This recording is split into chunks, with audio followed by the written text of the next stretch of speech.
in this final special of my Christmas movies, I gotta give you a nice one. I gotta give you an original, and I gotta give you the one that most people see. I wanted to go an action route, or maybe even a horror, but even me myself, I don't count horror movies as Christmas movies. Again, I will repeat it once again what a Christmas movie is to me, so that next year when I give you this special, you guys don't give me or massacre me. No, Raul, Anna and the Apocalypse is not a Christmas movie. All right? Again, there's a reason why I don't choose horror movies as Christmas movies, even though it takes place on Christmas. Okay, here we go.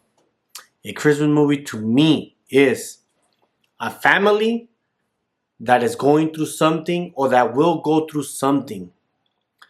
Then there's a challenge where everyone's mad and they're pickering on and off. And then the resolution. Family that's going to go through commotion or in commotion.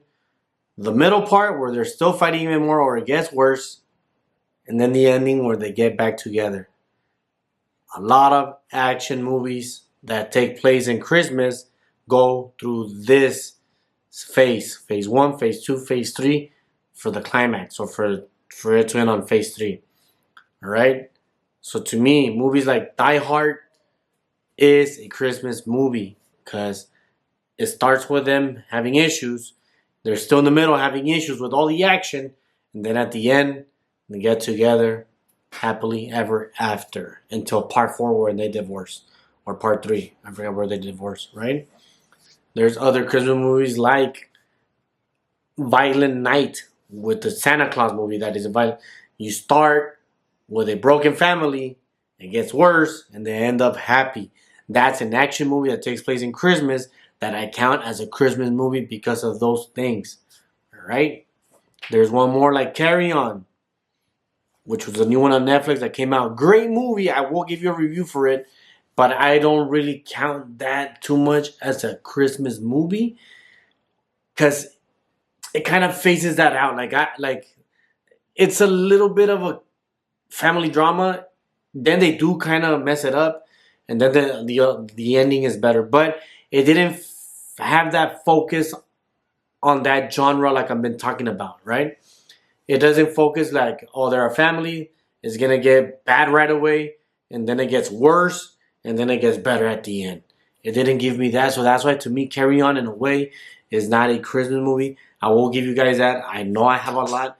And I'm also going to give you the Squid Games review. But today, I'm going to give you your recommendation to watch tonight. Home Alone, the original, part 1, baby. Part 2 is better. But today, I'm giving you Home Alone 1 to go watch. You cannot go wrong. You have Kevin McAllister. You got Joe Pesci. You got that skinny guy that I keep forgetting his name, and he does art now. And, of course, you have the mother, which I forgot her name, and she comes out in Beetlejuice. I'm sorry, ma'am. I'm sorry. Kevin McAllister. Macaulay Culkin. He's an angry child who nobody likes in the family. He fucks it up for the family. They send him to the 3rd floor of the family. Right? They basically, I think the power goes out or he just turns off his alarm. No. Either the power goes off or the alarm goes off. Something like that. And the thing is that everybody was going to go to New York, if I recall. They're flying out. Just know that they're going to the airport and they're going to go celebrate Christmas somewhere else. They're not going to celebrate in their home. So they all wake up late. They start running out. Let's go. And they forget about this guy that's on the 3rd floor. Kevin McAllister. Kevin! And somehow, some way, they messed up when they're counting heads to leave. And they find out that he's not there at the airport when they arrive, if I recall. When they arrive. Kevin wakes up late because he went to sleep on a tantrum. Before he went to sleep, he does wish that he doesn't want to see none of his family ever again. So when he wakes up, there's no family.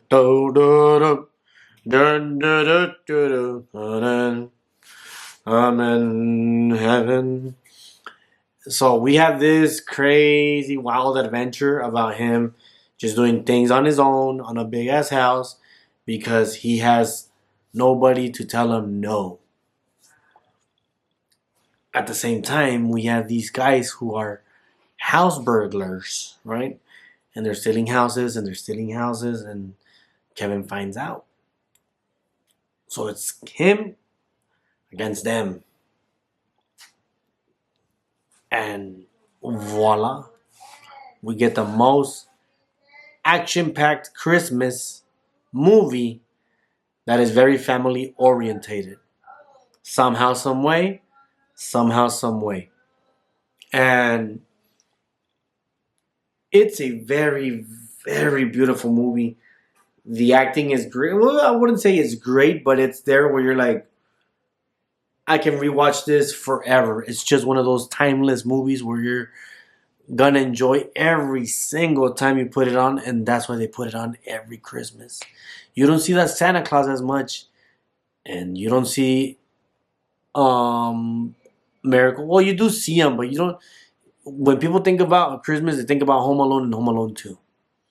And that's the movie that I'm recommending you because not only are you going to get the comedy, not only are you going to get a little bit of action with all the freaking traps, you're going to get some family moment at the end, before and after.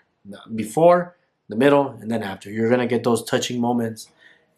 And trust me when I say Home Alone is a toda madre. Enjoy the movie, guys. Enjoy the movie. You guys have a good night, good evening, Merry Christmas, and a good day.